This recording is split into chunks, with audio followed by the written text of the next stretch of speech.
ಆತ್ಮೀಯ ಯೂಟ್ಯೂಬ್ ವೀಕ್ಷಕರಿಗೆ ನಮಸ್ಕಾರ. ಮಾಹಿತಿ ನಿಮಗಾಗಿ ಯೂಟ್ಯೂಬ್ ಚಾನಲ್ಗೆ ತಮ್ಮೆಲ್ಲರಿಗೂ ಸ್ವಾಗತ. ಇದೊಂದು ಸ್ಪರ್ಧಾತ್ಮಕ ಅಭ್ಯರ್ಥಿಗಳಿಗೆ ಸ್ಪರ್ಧಾತ್ಮಕ ಪರೀಕ್ಷೆಯನ್ನು ಹೇಗೆ ತಯಾರಿ ಮಾಡಿಕೊಳ್ಬೇಕು, ಹೇಗೆ ಯಶಸ್ಸನ್ನು ಕಾಣಬೇಕು, ಯಶಸ್ಸು ಕಾಣಲಿಕ್ಕೆ ನಾವು ಯಾವ ರೀತಿಯಾದಂತಹ ಹೆಜ್ಜೆಗಳನ್ನು ಇಡಬೇಕು, ಆ ಹೆಜ್ಜೆಗಳು ಉತ್ತಮವಾಗಿತ್ತು ಅಂತಂದ್ರೆ ನಮ್ಮ ಗುರಿ, ನಮ್ಮ ಒಂದು ಯಶಸ್ಸು ತಮ್ಮನ್ನು ತಾನು ಹುಡುಕಿಕೊಂಡು ಬರುತ್ತದೆ ಅನ್ನೋದಕ್ಕೆ ಈ ಒಂದು ಮಾಹಿತಿಯಲ್ಲಿ ತಮಗೆ ನಾನು ಕೊಡ್ತಾ ಇದ್ದೀನಿ. ಇತ್ತೀಚಿನ ದಿನಗಳಲ್ಲಿ ಸ್ಪರ್ಧಾತ್ಮಕ ಪರೀಕ್ಷೆ ಬರೆಯುವವರ ಸಂಖ್ಯೆ ಗಣನೀಯವಾಗಿ ಹೆಚ್ಚಳ ಆಗಿದೆ. ಅವರ ಗುಣಮಟ್ಟ ಗಣನೀಯವಾಗಿ ಹೆಚ್ಚಳವೂ ಆಗುತ್ತದೆ.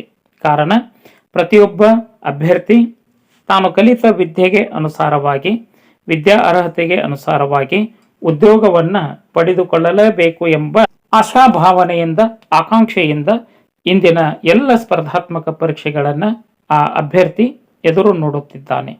ಇಂತಹ ಅಭ್ಯರ್ಥಿ ಯಶಸ್ಸನ್ನು ಕಾಣಬೇಕು, ಸ್ಪರ್ಧಾತ್ಮಕ ವ್ಯಕ್ತಿ ಯಶಸ್ಸನ್ನು ಕಾಣಬೇಕು ಅಂತಂದರೆ ನಾವು ತಯಾರಿ ಅತ್ಯಂತ ಸೂಕ್ತ ಆಗಿರಬೇಕು, ನಮ್ಮ ಪರಿಶ್ರಮ ಅತ್ಯಂತ ಯೋಗ್ಯ ಮಾರ್ಗದಲ್ಲಿ ನಡೆಯಬೇಕು ಅನ್ನುವುದು ಬಹಳಷ್ಟು ಅಭ್ಯರ್ಥಿಗಳಿಗೆ ತಿಳಿಯದಿರುವ ವಿಷಯವಾಗಿದೆ. ಹಾಗಾಗಿ ಏನನ್ನ ಅಭ್ಯಾಸ ಮಾಡಬೇಕು, ಎಷ್ಟನ್ನ ಅಭ್ಯಾಸ ಮಾಡಬೇಕು, ಯಾವ ರೀತಿಯಾಗಿ ನಾವು ಸ್ಪರ್ಧಾತ್ಮಕ ಪರೀಕ್ಷೆ ತಯಾರಿ ಆಗಬೇಕು ಅನ್ನುವಂತಹ ಒಂದಿಷ್ಟು ಸಲಹೆ ಸೂಚನೆಗಳನ್ನು ತಮಗೆ ನಾನು ಕೊಡ್ತಾ ಇದ್ದೀನಿ.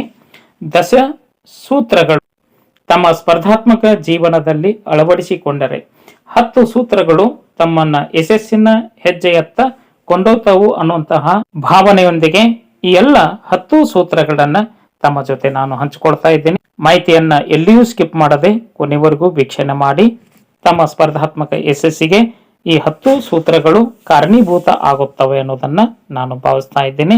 ಅದಕ್ಕಿಂತ ಮುಂಚಿತವಾಗಿ ಯಾರು ಮಾಹಿತಿ ನಿಮಗಾಗಿ ಯೂಟ್ಯೂಬ್ ಚಾನಲ್ ಅನ್ನ ಫಸ್ಟ್ ಟೈಮ್ ವೀಕ್ಷಣೆ ಮಾಡ್ತಾ ಇದ್ದೀರೋ ಸಬ್ಸ್ಕ್ರೈಬ್ ಬಟನ್ ಮೇಲೆ ಕ್ಲಿಕ್ ಮಾಡಿ ಬೆಲ್ ಐಕನ್ ಅನ್ನು ಒತ್ತಿ ಆಲ್ ಅಂತಕ್ಕಂಥ ಆಪ್ಷನ್ಸ್ ಆಯ್ಕೆ ಮಾಡಿಕೊಳ್ಳಿ. ಬನ್ನಿ ಸ್ಪರ್ಧಾತ್ಮಕ ಅಭ್ಯರ್ಥಿಗಳೇ, ಈ 10 ಸೂತ್ರಗಳನ್ನ ತಾವು ಯಥಾವತ್ತವಾಗಿ ಅನುಸರಿಸಿಕೊಂಡು ಹೋದರೆ ಸರಿಯಾದ ರೀತಿಯಾದಂತಹ ಪರೀಕ್ಷಾ ಯಶಸ್ಸು ತಮ್ಮನ್ನ ಅರಿಸಿಕೊಂಡು ಬರುತ್ತದೆ. ತಮ್ಮ ಗುರಿ, ತಮ್ಮ ಯಶಸ್ಸು ಕಂಡುಕೊಳ್ಳಲಿಕ್ಕೆ ಸಾಧ್ಯ ಅನ್ನೋದನ್ನ ಭಾವಿಸ್ತಾ ಇದ್ದೇನೆ. ಮೊದಲನೇದಾಗಿ ವ್ಯವಸ್ಥಿತ ಮಾರ್ಗದರ್ಶನ ಮತ್ತು ಕೋಚಿಂಗ್. ಹಿಂದಿನ ಕಾಲದಲ್ಲಿ ಕೋಚಿಂಗ್ ಇಲ್ಲದೆ ಉನ್ನತ ಹುದ್ದೆ ಪಡೆದ ಉದಾಹರಣೆಗಳು ನಮ್ಮ ಕಣ್ಣ ಮುಂದೆ ಕಾಣುತ್ತಾ ಇದ್ದವು. ಇವತ್ತಿಗೂ ಸಹ ಅಂತಹ ಅಪರೂಪದ ಅಭ್ಯರ್ಥಿಗಳು ನಮ್ಮ ಜೊತೆ ಮಾಧ್ಯಮಗಳಲ್ಲಿ ಕಂಡು ಬರ್ತಾ ಇದ್ದಾರೆ. ತರಬೇತಿಯನ್ನ ಪಡೆದುಕೊಳ್ಳದೆ, ಕೋಚಿಂಗ್ ಕ್ಲಾಸ್ಗಳಿಗೂ ಹೋಗದೆ, ವ್ಯವಸ್ಥಿತವಾದಂತಹ ಅಧ್ಯಯನವನ್ನ ಮಾಡಿಕೊಂಡು ಪರೀಕ್ಷೆಯೊಳಗ ಯಶಸ್ವಿ ಆದಂತಹ ಹಲವು ಅಭ್ಯರ್ಥಿಗಳ ಪೈಕಿ ಕೆಲವು ಅಭ್ಯರ್ಥಿಗಳು ಇಂತಹ ಸಾಧನೆಯನ್ನ ಮಾಡಿದ್ದಾರೆ. ಆದರೆ ಇಂದು ಬಹುತೇಕ ಅಭ್ಯರ್ಥಿಗಳು ವೃತ್ತಿಪರ ತರಬೇತಿ ಕೇಂದ್ರಗಳಲ್ಲಿ ಸಿದ್ಧತೆಯನ್ನ ನಡೆಸುತ್ತಿದ್ದಾರೆ. ಅದರೊಂದಿಗೆ ಪೈಪೋಟಿ ನಡೆಸಲು ಸರಿಯಾದ ಮಾರ್ಗದರ್ಶನ ಅತಿ ಅವಶ್ಯಕ.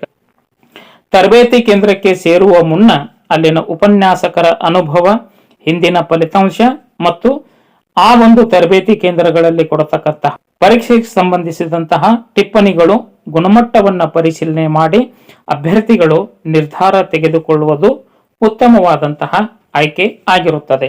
ತಾವು ತರಬೇತಿಯನ್ನು ಪಡೆದುಕೊಳ್ಳಲೇಬೇಕು ಎಂಬ ನಿರ್ಧಾರ ಮಾಡಿದ್ದರೆ ತರಬೇತಿ ಕೇಂದ್ರದ ಪೂರ್ವಾಪರಗಳನ್ನು ತಾವು ವಿಚಾರ ಮಾಡಿ ಅಲ್ಲಿ ತರಬೇತಿಯನ್ನು ಪಡೆದುಕೊಂಡರೆ ತಮ್ಮ ಯಶಸ್ಸಿನ ಮೊದಲು ಮೆಟ್ಟಿಲು ಅನ್ನುವುದನ್ನು ಅರಿತುಕೊಳ್ಳಬೇಕು. ಇನ್ನು ಎರಡನೇದಾಗಿ ಬರವಣಿಗೆ ಕೌಶಲ ಮತ್ತು ಸ್ವಂತ ಟಿಪ್ಪಣಿ. ಸ್ಪರ್ಧಾತ್ಮಕ ಅಭ್ಯರ್ಥಿಗಳಿಗೆ ಇದೊಂದು ಉತ್ತಮವಾದಂತಹ ಸ್ಪರ್ಧಾತ್ಮಕ ಪರೀಕ್ಷೆಯ ತಯಾರಿ ಎಂದೇ ಭಾವಿಸಬೇಕು. ಹಲವಾರು ಪರೀಕ್ಷೆಗಳು, ಕೇಂದ್ರ ಸರ್ಕಾರ, ರಾಜ್ಯ ಸರ್ಕಾರ ನಡೆಸಲ್ಪಡತಕ್ಕಂತಹ ವಿವಿಧ ಪರೀಕ್ಷೆಗಳಲ್ಲಿ ವಿವರಣಾತ್ಮಕ ಉತ್ತರಗಳನ್ನು ತಾವು ಬರೆಯಬೇಕಾಗುತ್ತದೆ. ಉದಾಹರಣೆಗೆ ರಾಜ್ಯ ಸರ್ಕಾರದಲ್ಲಿ ನಡೆಸ್ತಕ್ಕಂತಹ KPSC ಪರೀಕ್ಷೆಗಳು, ಕೇಂದ್ರ ಸರ್ಕಾರದಲ್ಲಿ ನಡೆಸ್ತಕ್ಕಂತಹ UPSC ಪರೀಕ್ಷೆಗಳು ಅಂದರೆ KS ಮತ್ತು IAS ಪರೀಕ್ಷೆಗಳಿಗೆ ಒಂದು ವಿವರಣಾತ್ಮಕವಾದಂತಹ ಪ್ರಶ್ನೆ ಪತ್ರಿಕೆ ಇದ್ದೇ ಇರುತ್ತದೆ. ಅಲ್ಲಿ ತಮ್ಮ ಬರವಣಿಗೆ ಅತ್ಯಂತ ಶುದ್ಧವಾಗಿರಬೇಕು. ಮೌಲ್ಯಮಾಪಕರಿಗೆ ಸುಲಭವಾಗಿ ಅರ್ಥವಾಗುವಂತೆ ತಮ್ಮ ವಿವರಣೆಗಳು ಇರಬೇಕು. ಇದಕ್ಕೆ ಬರವಣಿಗೆ ಪ್ರತಿದಿನವೂ ತಾವು ಅಭ್ಯಾಸದಲ್ಲಿ ರೂಢಿ ಮಾಡಿಕೊಳ್ಳಬೇಕು.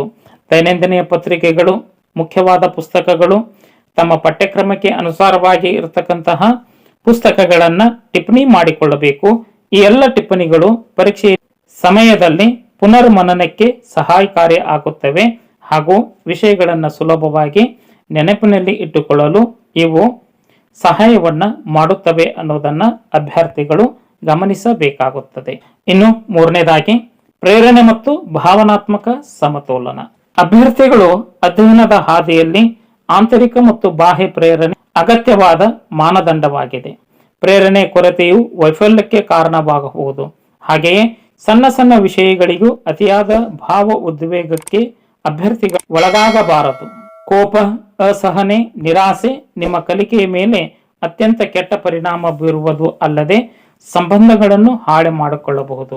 ಹಾಗಾಗಿ ಸ್ಪರ್ಧಾತ್ಮಕ ಅಭ್ಯರ್ಥಿಗಳು ತಮಗೆ ಎಷ್ಟೇ ಕಷ್ಟ ಕಾರ್ಪಣ್ಯಗಳು ಇದ್ದರೂ, ಆಂತರಿಕ ತೊಂದರೆಗಳು ಇದ್ದರೂ ಅವುಗಳನ್ನು ಮೆಟ್ಟಿ ನಿಂತು ಧನಾತ್ಮಕವಾಗಿ ಅಂದರೆ ಪಾಸಿಟಿವ್ ಆಗಿ ಪರೀಕ್ಷೆಗಳನ್ನು ಎದುರಿಸಿದರೆ ತಮ್ಮ ಯಶಸ್ಸು, ತಮ್ಮ ಗುರಿ ಮುಟ್ಲಿಕ್ಕೆ ಸಾಧ್ಯವಾಗುತ್ತದೆ ಅನ್ನೋದು ಈ ಒಂದು ದಶೆ ಸೂತ್ರದಲ್ಲಿ ಇದು ಸಹ ಒಂದಾಗಿದೆ. ಇನ್ನು ನಾಲ್ಕನೇದು ಕಠಿಣ ವಿಷಯಗಳ ವಿಶ್ಲೇಷಣೆ. ಸ್ಪರ್ಧಾತ್ಮಕ ಪರೀಕ್ಷೆಗಳಲ್ಲಿ ಹಲವಾರು ವಿಷಯಗಳನ್ನು ಒಳಗೊಂಡಂತಹ ಸಾಮಾನ್ಯ ಜ್ಞಾನ ಪತ್ರಿಕೆ ಹಾಗೂ ವೈಯಕ್ತಿಕ ಪತ್ರಿಕೆಗಳು ಇದ್ದೇ ಇರುತ್ತಾವು. ಪ್ರತಿಯೊಬ್ಬರಿಗೂ ಒಂದೊಂದು ವಿಷಯ ಕಷ್ಟವೆನಿಸಬಹುದು. ಅಂತಹ ವಿಷಯಗಳನ್ನು ಮೊದಲೇ ಗುರುತಿಸಿ ಅವುಗಳಿಗೆ ಹೆಚ್ಚಿನ ಸಮಯವನ್ನು ಮೀಸಲಿಟ್ಟು ಸರಳಗೊಳಿಸಿಕೊಳ್ಳಬೇಕು. ಕಠಿಣ ವಿಷಯಗಳನ್ನು ನಿರ್ಲಕ್ಷಿಸಿದರೆ ಓದಿನ ಬಗ್ಗೆ ನಿರಾಸೆ ಮೂಡುವ ಸಾಧ್ಯತೆ ಹೆಚ್ಚಾಗುತ್ತದೆ. ಕಠಿಣ ವಿಷಯಗಳಿಗೆ ಹೆಚ್ಚಿನ ಸಮಯವನ್ನು ಕೊಟ್ಟು ಸರಳ ವಿಷಯಗಳಿಗೆ ಕಡಿಮೆ ಸಮಯವನ್ನು ಕೊಟ್ಟು ತಮ್ಮ ಪಠ್ಯಕ್ರಮವನ್ನು, ತಮ್ಮ ಸಿಲೆಬಸ್ ಅನ್ನ ಬ್ಯಾಲೆನ್ಸ್ ಮಾಡಿಕೊಳ್ಳುವುದು ಅಭ್ಯರ್ಥಿಗಳ ಮೊದಲ ಆದ್ಯ ಕರ್ತವ್ಯ ಅನ್ನೋದನ್ನ ತಾವು ಅರಿತುಕೊಳ್ಳಬೇಕು. ಇನ್ನು ಐದನೇದಾಗಿ ಸಮಯ ನಿರ್ವಹಣೆ ಮತ್ತು ಮುನ್ನೆಚ್ಚರಿಕೆ. ಸ್ಪರ್ಧಾತ್ಮಕ ಅಭ್ಯರ್ಥಿಗಳಿಗೆ ಸಮಯ ನಿರ್ವಹಣೆ ಮಾಡೋದು ಬಹಳಷ್ಟು ಸವಾಲಿನ ಕೆಲಸ. ಕಾರಣ ದಿನವಿಡೀ 24 ಗಂಟೆಯೊಳಗ ನಾವು ಅನವಶ್ಯಕವಾಗಿ ಮೊಬೈಲ್ ಅನ್ನ ಬಳಸುವುದನ್ನ ನಿಲ್ಲಿಸಬೇಕು. ಇದು ನಮ್ಮ ಸಮಯವನ್ನ ಅತ್ಯುತ್ತಮವಾಗಿ ನಿರ್ವಹಣೆ ಮಾಡಲಿಕ್ಕೆ ಸಾಧ್ಯ. ಎಲ್ಲಿ ಅವಶ್ಯಕತೆ ಇದೆಯೋ ಅಷ್ಟನ್ನ ಮಾತ್ರ ಏನ್ ಮಾಡಬೇಕು ಅಂತಂದ್ರೆ ಈ ಜಂಗಮವಾಣಿ ಮೊಬೈಲ್ ಅನ್ನ ನಿರ್ವಹಣೆ ಮಾಡಿದರೆ ಸಾಕು. ನಮ್ಮ ಸಮಯವನ್ನ ನಾವು ಸದುಪಯೋಗ ಮಾಡಿಕೊಳ್ಳಬೇಕು. ಪದವಿ ಮುಗಿಯುವವರೆಗೂ ಕಾಯದೆ ವಿದ್ಯಾರ್ಥಿ ಜೀವನದಲ್ಲಿ ತಯಾರಿಯನ್ನ ನಡೆಸಿಕೊಳ್ಳುವುದು ಅತ್ಯಂತ ಸೂಕ್ತ.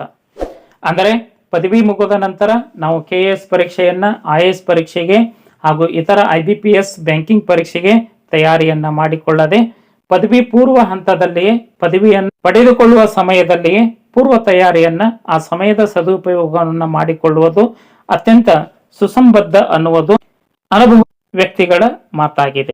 ಇನ್ನು ಆರನೇದಾಗಿ ಯೋಜನಾಬದ್ಧ ಅಧ್ಯಯನ ಮತ್ತು ಪುನರ್ಮನನ. ಅಭ್ಯರ್ಥಿಗಳು ಪ್ರತಿದಿನ ಎಷ್ಟು ಓದಬೇಕು, ಯಾವಾಗ ಓದಬೇಕು, ಪುನರ್ಮನನವನ್ನ ಯಾವ ಅವಧಿಯೊಳಗ ಮಾಡಿಕೊಳ್ಳಬೇಕು, ಎಷ್ಟು ಪ್ರಶ್ನೆಗಳಿಗೆ ನಾವು ಬಿಡಿಸಬೇಕು ಎಂಬ ಸ್ಪಷ್ಟ ಯೋಜನೆ ಇರಲಿ.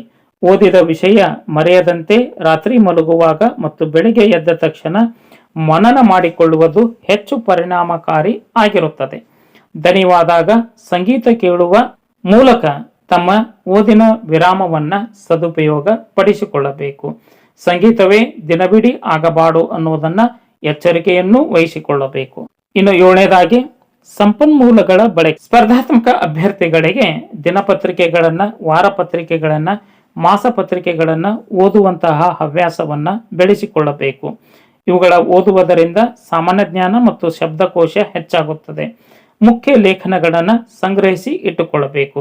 ಅಂತರ್ಜಾಲ, ಗೂಗಲ್ ಮಾಹಿತಿಯನ್ನು ಹುಡುಕಿ ಅದರಲ್ಲಿ ಸಿಗುವ ಎಲ್ಲ ಮಾಹಿತಿಯು ಸತ್ಯವೆಂದು ನಂಬಬೇಕು. ಅಂದರೆ ಸರಿಯಾದ ಉತ್ತರವು ಇದೆ ಅನ್ನೋದನ್ನ ನಾವು ಪರೀಕ್ಷಿಸಿಕೊಳ್ಳಬೇಕು. ಎಲ್ಲವೂ ಸತ್ಯವಲ್ಲ, ಅವುಗಳನ್ನು ನಾವು ಸರಿಯಾದ ರೀತಿಯಲ್ಲಿ ಉತ್ತರಗಳನ್ನು ಗುರುತಿಸಿಕೊಳ್ಳಬೇಕಾಗುತ್ತದೆ. ಅಧ್ಯಯನ ಸಾಮಗ್ರಿಗಳು. ಇತರ ನೋಟ್ಸ್ಗಳನ್ನು ಜೆರಾಕ್ಸ್ ಮಾಡಿಕೊಳ್ಳುವ ಬದಲು ಸ್ವಂತ ಸ್ಟಡಿ ಮಟೀರಿಯಲ್ ಅನ್ನ ತಯಾರಿಸಿಕೊಳ್ಳಬೇಕು. ಸಿಕ್ಕ ಅಧ್ಯಯನ ಸಾಮಗ್ರಿಗಳನ್ನು ಬರೆದುಕೊಳ್ಳುವುದರ ಮೂಲಕವಾಗಿ ನಮಗೆ ಬರವಣಿಗೆ ಸಂವಹನವೂ ಹೆಚ್ಚಳ ಆಗುತ್ತದೆ.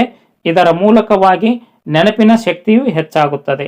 ಜೆರಾಕ್ಸ್ ಸಂಸ್ಕೃತಿಗಿಂತ ಬರವಣಿಗೆ ಸಂಸ್ಕೃತಿಯ ಕಡೆಗೆ ಸ್ಪರ್ಧಾತ್ಮಕ ಅಭ್ಯರ್ಥಿಗಳು ಹೆಚ್ಚು ಗಮನ ಹರಿಸಿದರೆ ಒಳ್ಳೆಯದು.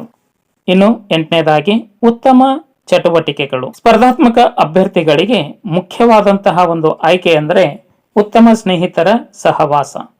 ಕಲಿಕೆಯನ್ನ ಕುಂದಿಸುವ ವ್ಯಸನಗಳಿಂದ ಮುಕ್ತ ಇರಬೇಕು. ಧೂಮಪಾನ, ಮದ್ಯಪಾನ ಇತ್ಯಾದಿ ದುಶ್ಚಟಗಳಿಂದ ದೂರವಿರಬೇಕು. ಪರೀಕ್ಷೆಯಲ್ಲಿ ಜಯಿಸುವುದರ ಮಾತುಗಳನ್ನು ಕುರುಡಾಗಿ ನಂಬದೆ ಅವರ ಅನುಭವಗಳನ್ನು ವಿಮರ್ಶಿಸಿ ನಿಮಗೆ ಸರಿ ಹೊಂದುವುದನ್ನು ಅಭ್ಯರ್ಥಿಗಳು ಅಳವಡಿಸಿಕೊಳ್ಳಬೇಕು. ಪ್ರತಿದಿನ ಪ್ರತಿಕ್ಷಣ ನಿಮ್ಮ ಜ್ಞಾನವನ್ನು ಅಪ್ಡೇಟ್ ಮಾಡಿಕೊಳ್ಳಬೇಕು. ಅಂದರೆ ದೈನಂದಿನ ಚಟುವಟಿಕೆಗಳ ಜೊತೆಗೆ ಲೋಕಜ್ಞಾನದ ಜೊತೆಗೆ ನಮ್ಮ ಹೊಂದಾಣಿಕೆ ಇರಬೇಕು ಅನ್ನುವುದು ಇದರ ಒಂದು ಸೂತ್ರವಾಗಿದೆ. ಇನ್ನು 9ನೇದಾಗಿ ಆನ್ಲೈನ್ ಕಲಿಕಾ ವೇದಿಕೆಗಳು. ಸ್ಪರ್ಧಾತ್ಮಕ ಅಭ್ಯರ್ಥಿಗಳಿಗೆ ವಿಷಯ ತಜ್ಞರ ಉಚಿತ ತರಬೇತಿ ಕಾರ್ಯಕ್ರಮಗಳು ಆನ್ಲೈನ್ನಲ್ಲಿ ತಮಗೆ ಲಭ್ಯವಾಗುತ್ತವೆ. ವಾಟ್ಸಾಪ್, ಯೂಟ್ಯೂಬ್, ಫೇಸ್ಬುಕ್ ಇತರ ಸಾಮಾಜಿಕ ಜಾಲತಾಣಗಳಲ್ಲಿ ಕಷ್ಟಕರವಾದ ವಿಜ್ಞಾನ ಅಥವಾ ಗಣಿತದ ಸಮಸ್ಯೆಗಳನ್ನು ದೃಶ್ಯ ಮಾಧ್ಯಮದ ಮೂಲಕವಾಗಿ ಸುಲಭವಾಗಿ ಅರ್ಥೈಸಿಕೊಳ್ಳಬಹುದಾಗಿದೆ.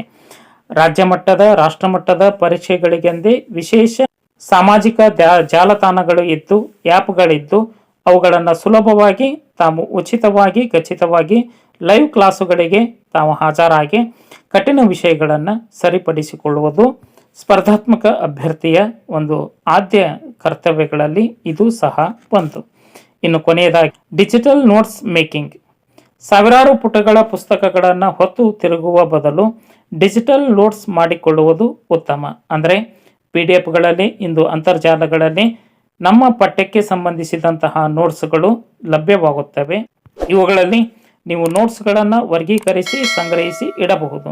ನೀವು ಬಸ್ಸಿನಲ್ಲಿ ಪ್ರಯಾಣಿಸುವಾಗಲೂ ನಿಮ್ಮ ಫೋನ್ ಮೂಲಕ ಇಂತಹ ನೋಟ್ಸ್ಗಳನ್ನು ಅಧ್ಯಯನ ಮಾಡಲು ಅನುಕೂಲಕರವಾಗುತ್ತದೆ.